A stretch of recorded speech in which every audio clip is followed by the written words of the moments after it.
guys, luto tayo. Hello. Ano? Tayo yung pera. Pera, wala nga akong pera dito eh. Ito nga mga binili ko, inutang ko lang eh. Ikaw masyado kang magasto sa pera. Mag-cellphone ka na lang. Nandun yung cellphone sa kwarto. Tagal yung maluto nito. Saan natin yan? Ay, wait! Ano kaya ang ulam? Oh, sarap. Aray, ang init! Ito. Tiyak, kaliri, lasang sabon. Bawal ang ulam? Wala! Hindi ka kasi nag-iingat sa tiyan mo. Yan, namamayat ka na. Kumain ka na. Isa lang naman sinabi ko, ang dami naman. Asa nga lang. Uy, kumari, may chismis ako. Alam mo ba yan, sa Alipasin daw. Abo, yung anak daw niya, nakapunta na sa ibang bansa. Grabe, no. Samantala tayo dito, wala. Ito lang, sa Alipasin daw. Mayaman na, nakapagpaiga doon sa universidad. Wow, ang galing diba? Samantala tayo dito, nagpapakahirap. Hindi na natin alam yung mga anak natin, ang papasaway. Hindi ko maalam kung anong gaunahin ko. Mama, bigay ng pera. Muna kung masunod yung niluluto ko kaysa makabili pa yung sa tindahan. Hihingi yung pera. Pabili, mami, bibili ako. Bibili.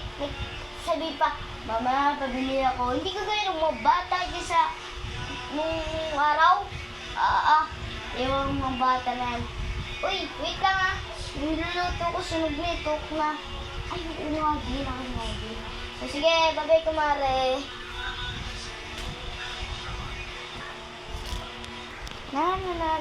Sunog na pala ito niluluto ko.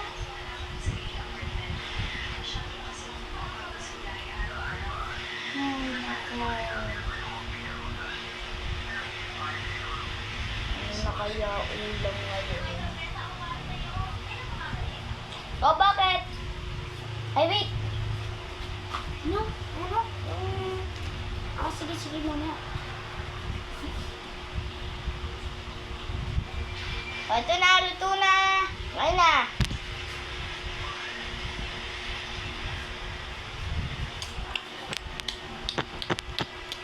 Uy, dito na tayo kumain na.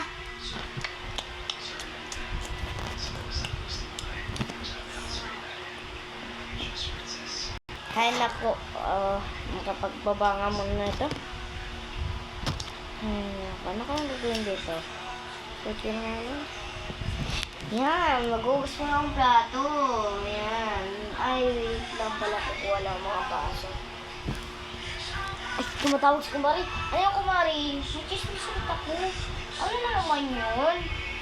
Chismis, di ba nag-uubos yan? Kasi, hindi naman na. Pwede ka sa yung bahay. Pwede to? Hindi nga. Maniwala ako.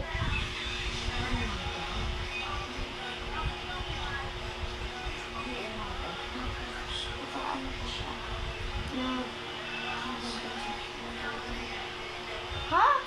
Hindi ba nandiyan na yan? Nandun pa to si Bambagka ngayon. Hindi siya yung anak niya kasi yung kapasinan niya. Oo, nandiyan. Yung kapatid niya.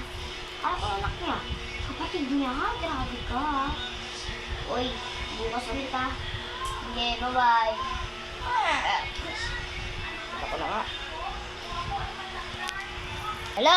Ako ang bumalap na nanay din sa bidyong ito. At maraming salamat. Bye-bye!